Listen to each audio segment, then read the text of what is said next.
Hello दोस्तों, तो कैसे हैं आप सभी। दोस्तों स्वागत है आपका हमारी एक और नई ड्राइव वीडियो में। दोस्तों यार क्या कर रहे हो यार, दोस्तों यार आप कुछ वीडियो में रिस्पॉन्स ही नहीं दे रहे हो यार। आप क्या हो गया, मेरे से ही गलती हो रही है, आई थिंक मुझसे ही गलती हो रही है, तो सॉरी फॉर दैट। बट हम फिर से अपने आप को कंटिन्यू करेंगे। यार दोस्तों टाइम भी नहीं मिल रहा है, तो इसलिए मैं वीडियो कंटिन्यूसली अपलोड नहीं कर पा रहा हूँ। तो दोस्तों हमारी जो स्टोरी चल रही थी man eater leopard of Rudraprayag, जिसमें जिम कॉर्बेट को जंगली सूअर मिला था, लेकिन जिम कॉर्बेट ने उस जंगली सूअर को मारा नहीं था। वाइल्ड बोर जो था उसको मारा नहीं था, जबकि वो उसकी रेंज, जिम कॉर्बेट की रेंज में भी था।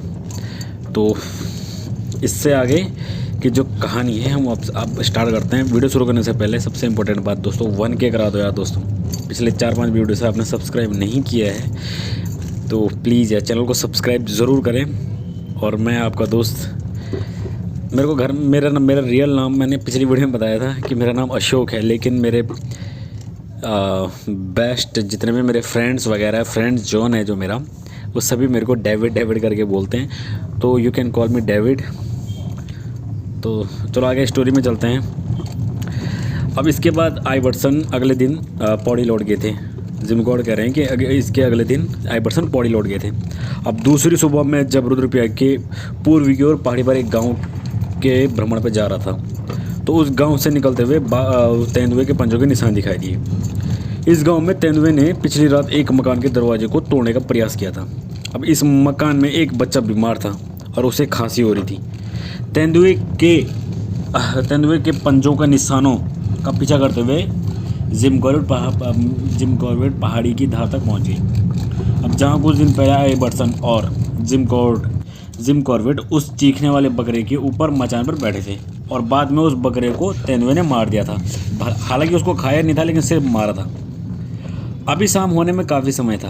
अब इस बात की काफ़ी पॉसिबिलिटी थी कि इस ऊबड़ खाबड़ मैदान पर खड़े पत्थरों में से किसी पर तेंदुआ धूप सेक रहा होगा।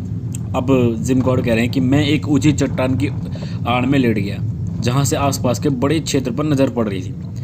अब बीती रात बारिश हुई थी, जिससे तेंदुए के पंजों के निशान तो साफ दिखाई ही दे रहे थे, साथ ही जो एटमॉस्फेयर से धुंध भी समाप्त हो गई थी।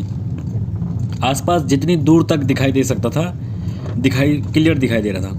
अब यहाँ से 23,000 फुट ऊंचे पहाड़ पर उतनी ही अच्छी तरह से दिखाई दे रहा था, जितनी अच्छी तरह से ऊंचे पहाड़ों को दुनिया में कहीं से भी देखा जाना संभव हो सकता है। अब जिम कॉर्बेट कह रहे हैं कि मेरे एकदम नीचे अलकनंदा की खूबसूरत घाटी थी, जिसमें चमकते हुए चांदी के रिब्बन की तरह अलकनंदा बल खाती बह रही थी। अब नदी के पार पहाड़ी पर गांव थे, जिनमें कुछ मकान घास फूस की छत वाले और कुछ पत्थरों की स्लेट की तरह छतों वाले लाइन वाइज थे। अब ये मकान ज़मीन की बचत की दृष्टि से एक दूसरे से जुड़े हुए थे, क्योंकि यहाँ के लोग बहुत ही ज़्यादा गरीब थे और गढ़वाल में एक इंच ज़मीन की खेती के लिए बहुत ज़्यादा ज़रूरत होती है। अब इन पहाड़ियों के बाद ऊबड़ खाबड़ चट्टानें थीं, जिनके पीछे सर्दियों और वसंत के शुरू तक बर्फबारी होती रहती है। उसके भी पार चोटियों पर तो हर मौसम में बर्फ़ गहरे नीले आकाश की तरह छाई हुई रहती है। अब ऐसे साफ दिखाई देती है कि जैसे सफ़ेद गत्ते के कट आउट रखे हों। अब इससे खूबसूरत और इससे कहने का जिम कॉर्बेट कहेंगे कि इससे खूबसूरत और इससे अलग तरीके का दृश्य का इमेजिन करना पॉसिबल नहीं था। ख़ास तौर पर इसलिए भी क्योंकि सूरज अभी मेरे पीछे दूर पहाड़ियों के पार चमक ही रहा था। अब कुछ देर बाद आतंक होगा चारों तरफ। ऐसा आतंक ही जब तक खुद अनुभव न हो और कल्पना नहीं की जा सकती है। और जिस क्षेत्र में इस समय मैं देख रहा हूँ, वो पिछले 8 साल से उसी आतंक के साए में जी रहा है। मैं चट्टान पर लेटा ही था कि देखा, जिम कॉर्बेट कह रहे हैं कि मैं चट्टान पर लेटा ही था कि देखा 2 लोग ऊपर गांव से आकर नीचे की ओर जा रहे थे। अब ये लोग 1 मील ऊपर उस गांव के थे जहां मैं कल गया था। जिम कॉर्बेट कह रहे हैं, उन्होंने बताया कि सूरज उगने से कुछ पहले उन्होंने उस दिशा में तेंदुए की आवाज़ सुनी थी। अब हमने किसी बकरे के ऊपर मचान पर बैठकर तेंदुए को मारने की संभावनाओं पर विचार विमर्श किया। उस समय मेरे पास तो कोई बकरा था, इसलिए उन्होंने अपने गांव में बकरा लाने की बात कही। उन्होंने कहा कि वो सूरज छुपने से 2 घंटे पहले इसी स्थान पर बकरा लेकर आएंगे। अब उन लोगों के चले जाने के बाद जिम कोड कह रहे हैं कि मैंने इधर उधर नज़र दौड़ाई ताकि कोई ऐसी जगह मिले जहाँ मैं बैठ सकूँ। पहाड़ी के इस स्पेस पर केवल एक पेड़ था, जो पेड़ चीड़ का था। अब ये धार में उस रास्ते पर ही उगा था जहाँ से वे लोग आए थे। इस पेड़ के नीचे से ही दूसरा रास्ता सामने पहाड़ी पर घूमकर उस ऊबड़ खाबड़ मैदान की ऊपरी कोने पर आता था, जिस पर मैं कुछ देर पहले ही तेंदुए की तलाश कर रहा था। इस पेड़ से इस पेड़ के चारों तरफ दूर दूर तक नज़र पड़ती थी, लेकिन एक तो चढ़ना कठिन था इस पेड़ पर, और दूसरा इसमें छिपने के लिए सफिशिएंट टहनियाँ ब्रांचेस वगैरह नहीं थी कि जिससे ब्रांचेस पेड़ की पत्तियों से छुप सके। अब लेकिन ये जो उस क्षेत्र में एक अकेला पेड़ था, इसलिए मेरे पास कोई दूसरा विकल्प नहीं था और मैंने इसी पर चढ़ने का डिसीजन ले लिया, जिम कोड का कहना है। अब जिम कोड कह रहे हैं कि मैं जब 4 बजे शाम को लौटा तो वो लोग बकरा लेकर मेरा वेट कर रहे थे। अब जब उनके प्रश्नों के जवाब में मैंने चीड़ के पेड़ की तरफ इशारा कर बताया कि मैं इस चीड़ के पेड़ पर मैं बैठूंगा, तो वो लोग जो 2 लोग बकरे लेके आए थे वो लोग मुझ पर हंसने लगे। उनका कहना था कि रस्सा सीढ़ी के बिना पेड़ पर चढ़ना संभव नहीं है, और अगर मैं बिना सीढ़ी के चढ़ने में कामयाबी हो गया तो रात भर उसी पर बैठने की कोशिश की तो तेंदुए से बचाव का कोई भी उपाय नहीं होगा, क्योंकि पेड़ पर कोई भी इस तरीके का स्टॉपर नहीं था। अब गढ़वाल में उस समय 2 गोरे लोग थे। आइबर्टसन उनमें से एक था जिन्होंने बचपन में पेड़ों पर चिड़िया के घोंसले खंगाले थे, और दोनों गोरे पेड़ पर चढ़ सकते थे। लेकिन हिंदुस्तान में अंग्रेजी ही इस कहावत की तरह कोई कहावत प्रचलित नहीं है। अब पार करने से पहले तब तक इंतज़ार करा जब तक तुम पुल तक नहीं पहुंच जाते। इंतज़ार ही करोगे तो पहुंचोगे कैसे? इसलिए मैंने उन लोगों की दूसरी आपत्ति का जवाब नहीं दिया, सिर्फ अपनी राइफल की तरफ इशारा किया। अब चीड़ पर चढ़ना आसान नहीं था, क्योंकि ज़मीन से 20 फुट ऊपर तक इस पर कोई ब्रांचेस नहीं थी, लेकिन नीचे की शाखा तक 20 फुट पहुंचने के बाद ऊपर चढ़ना आसान था। अब मेरे पास एक सूती रस्सी थी, और जब उन लोगों ने मेरी राइफल रस्सी के एक कोने से बांध दी तो मैं इसे लेकर सबसे ऊपर की ओर चढ़ गया। अब ये चीड़ की पत्तियों के गुच्छों में छुपा जा सकता था इस पेड़ में। अब उन लोगों ने बताया कि बकरा खूब चीखने वाला है, चिल्लाने वाला है, तो ज़मीन से बाहर निकली पेड़ की जड़ से उस बकरे को बांधने के बाद वो लोग अपने गांव की तरफ लौट गए। अब वो सुबह फिर आने का आश्वासन देकर चले गए। बकरा उन्हें दूर जाते देख रहा था और फिर पेड़ के नीचे घास खाने लग गया। तब तक वो बकरा एक बार भी नहीं मिमियाया, मतलब चिल्लाया नहीं। लेकिन मुझे टेंशन नहीं हुई, क्योंकि मैं समझ रहा था कि अब वो अकेलापन महसूस कर रहा है और शाम होते ही वो चिल्लाना शुरू कर देगा। और अगर उसने रात होने से पहले चिल्लाना शुरू कर दिया तो तेंदुआ कहीं से भी बकरे के नज़दीक पहुंचने से पहले मैं ऊपर से उस तेंदुए को मार दूंगा। अब जिम कोड कह रहे हैं कि जब मैं पेड़ पे चढ़ा तो बर्फीली पहाड़ियों की छाया अलकनंदा तक पहुंच चुकी थी। अब ये छाया ऊपर चढ़ने लगी और मुझसे भी ऊपर चली गई। केवल पहाड़ी का सिरा लाल रोशनी से चमक रहा था। अब जब ये चमक कम हुई तो बर्फीली चोटियों से लौटती रोशनी से बादल ऐसे दिखने लगे जैसे रुई के फाहे हो।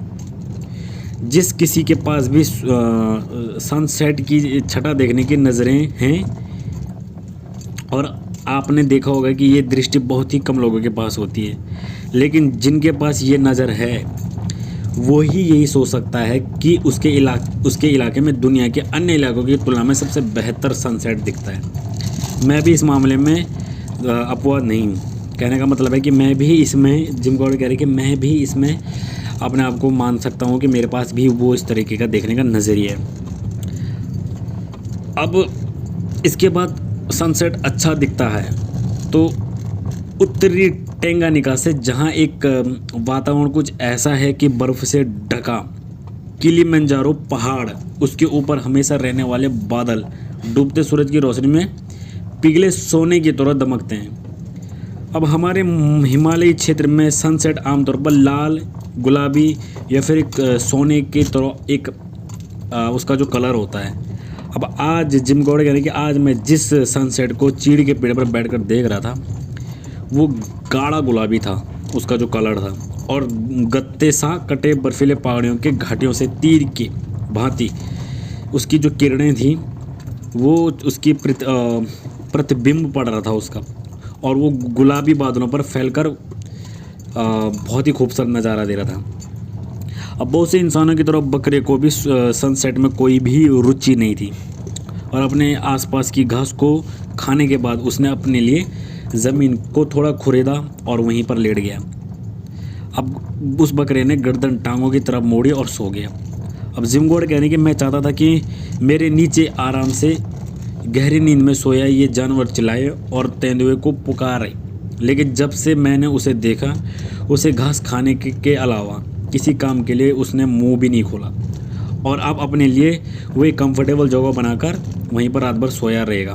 अब इस समय बंगले पर वापस जाने के लिए पेड़ से उतरने का मतलब होगा कि उन लोगों की संख्या में वृद्धि करना जो जानबूझकर उस तेंदुए का शिकार हुए थे।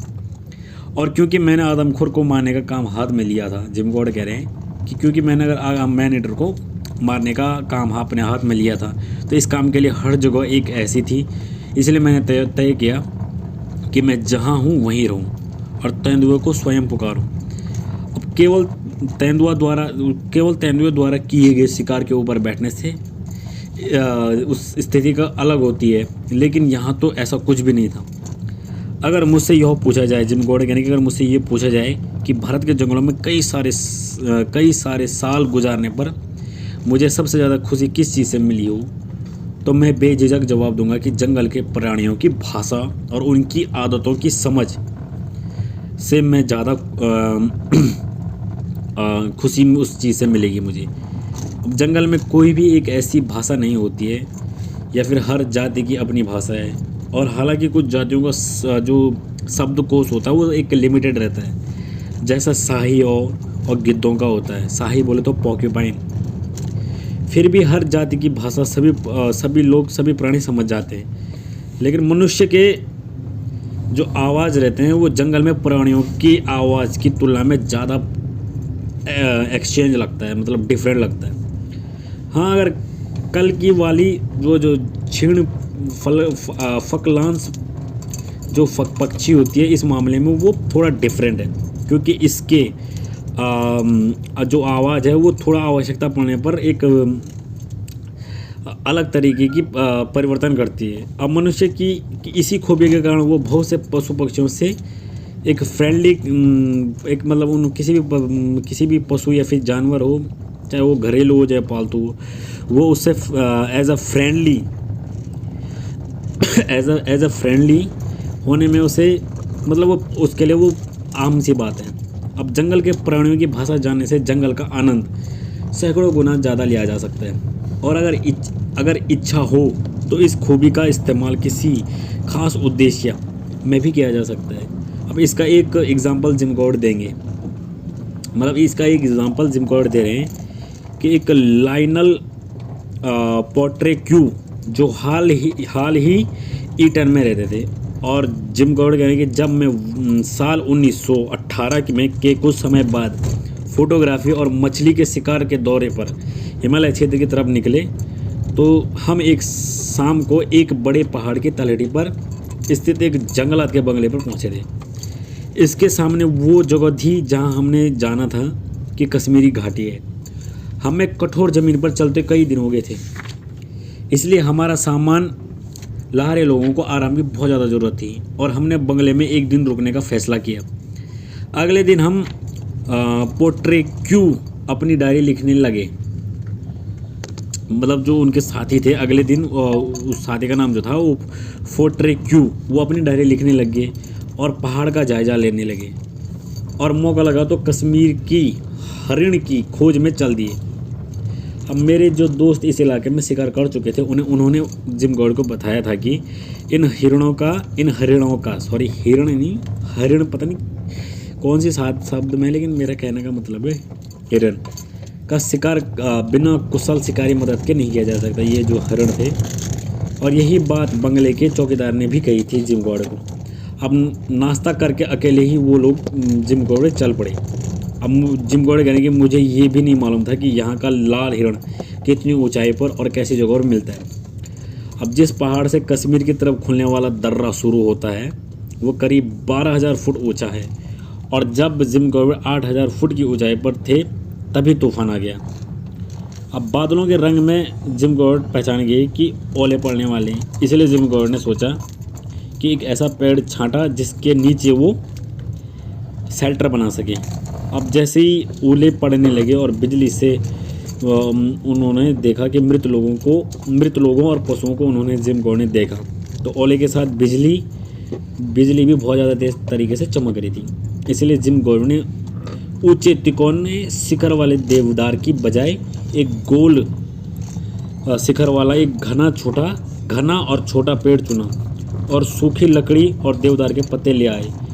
और जिम कॉर्बेट ने आग जलाई, और जब तक ऊपर तूफान चल रहा था और ओले बरस रहे थे, तो जिम कॉर्बेट अपने पेड़ की जड़ पर सुरक्षित और गर्म बैठे रहे। जब तूफान रुक गया और सूरज निकला तो जिम कॉर्बेट पेड़ के नीचे से बाहर निकले और अप्सराओं की भूमि में प्रविष्ट हो गए।